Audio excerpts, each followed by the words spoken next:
Welcome to the Bitcoin Roadshow. Today I'm just going to speak about the Ledger hack I've spoken about before.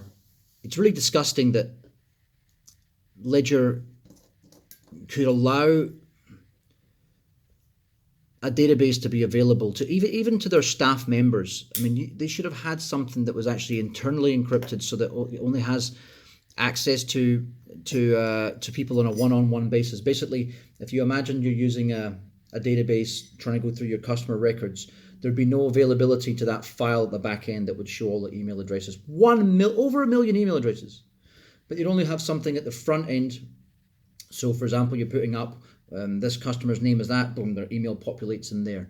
And that would be accessible through a database in the back end that would be encrypted. So there is no reading the flat file for that record. They obviously haven't had that. I mean, that's obviously they're focused on making a piece of hardware, same as Trezor, and I'm sure the same thing could happen to these other companies. But you know that these mafia cartels that employ these hackers are going to do this stuff, and when they find it, look, the email that comes in from Ledger says ledger.com. It doesn't matter if it says bingywingy.com. People are going to fall scam to it, right? They're going to get sucked in by the scam. It's actually written. The funny thing is they keep on sending these same emails, and the latest one is actually really good. It says, because it really does look like it would be from them. It says, "We're sorry to inform you that Ledger's fallen victim to a cyber attack, and the confidential data belonging to approximately 81,000 customers has been." So this looks like they're coming clean. Why? Because Ledger never came clean. They never actually. They sent an email saying there was scams going around, right? They didn't send an email saying we fucked up. And that's what they should have said. Given basically what they should have said is any email from now on, but they didn't do that. So not alone did they fail to do the adequate cybersecurity in their own systems, whether that was a proper hack or whether that was someone inside who's basically leaked the data, which is probably more likely. I just can't imagine someone would be that useless to have not, locked down the firewalls.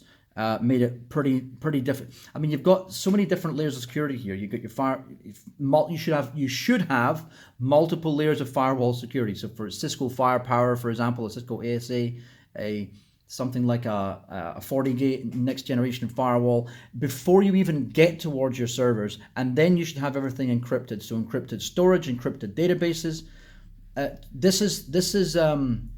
This is novice bullshit, right? I never believed that these hacks can happen. When I see things like the MtGOX situation or the scam that's currently unfolding with Cryptopia, I haven't even been set the reset link for, just in case you're wondering what's going on in Cryptopia, a company called Grant Thornton's.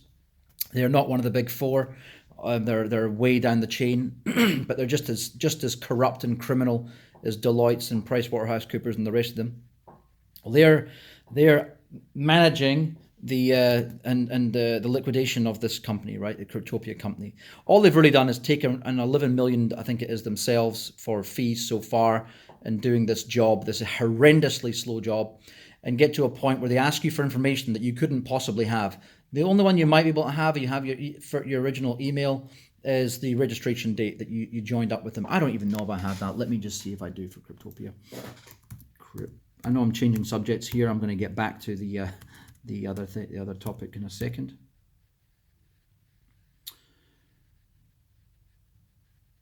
Yeah, Cryptopia support. Yeah.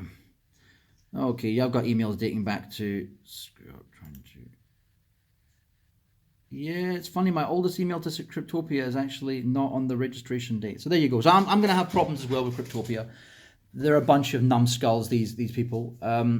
I mean, to allow yourself to get hacked in the first place, again, you didn't look after your security. I don't care if people.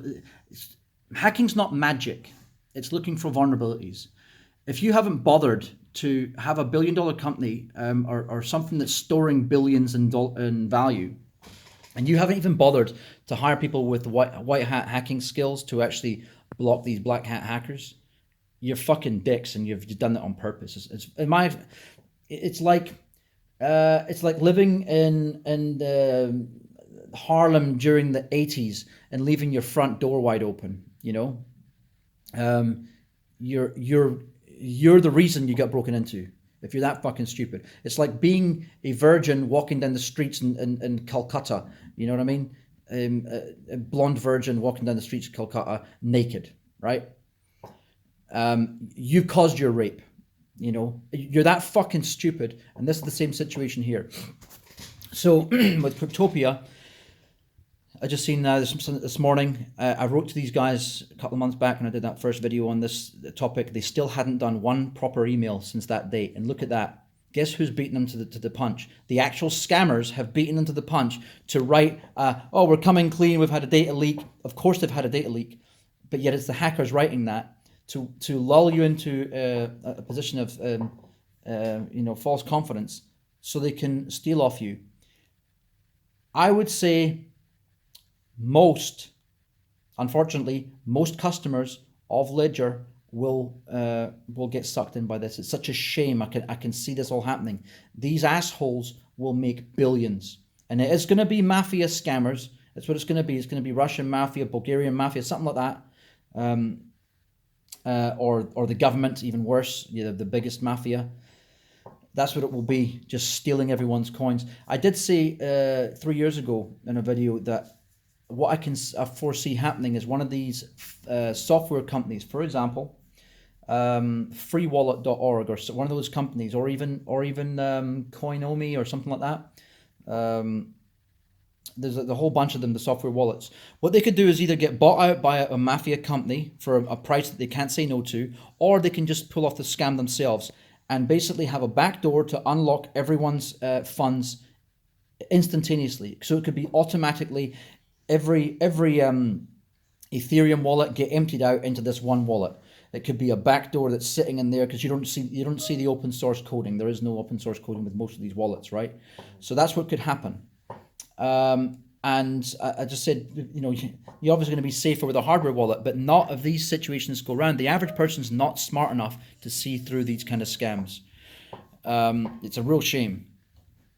So look forward to more of this. Be wary if you have any wallets. Just simple practices in life, right? You can't trust Google. Google are a pack of motherfuckers, right? I would say that most online scams in the world stem from the assistance of the Alphabet company. They can come and attack me like this if they want. I don't give a fuck. I couldn't possibly defend myself in court against them financially, but I will say straight. You can just do any old search on any old scam, and what you'll find, let's say you do a search on Binance, you'll find that there's going to be a sponsored result somewhere from Bill Nance or something that's very close. Why? Because Google allow it. Google make money off the scammers make money off scamming you. In other words, Google are complicit. This happens I've spoken about many times on this channel. This happens on all of their different channels. It happens on YouTube, it happens on Google search, it happens also on Facebook. All their competitor friends who are also a bunch of scammers as well, they're all in this game of assistance of scammers. They're all evil corporations, and this just goes to show it, because nothing comes before their profit and their gain. Not your safety, not even your life, because some people will commit suicide over these things. So be wary, go out looking for things, make sure you do proper due diligence, go onto more than one search engine to find out what the homepage is of a company if you don't quite know, because you cannot trust Google. They'll even try hide. They used to do it in yellow if it was a sponsored link, then it became white, so you get scammed more often if it's an ad link. Don't trust any ad link. Look out in different search engines, DuckDuckGo, whatever else. All right, cheers. I'm going to leave it at that. Bye.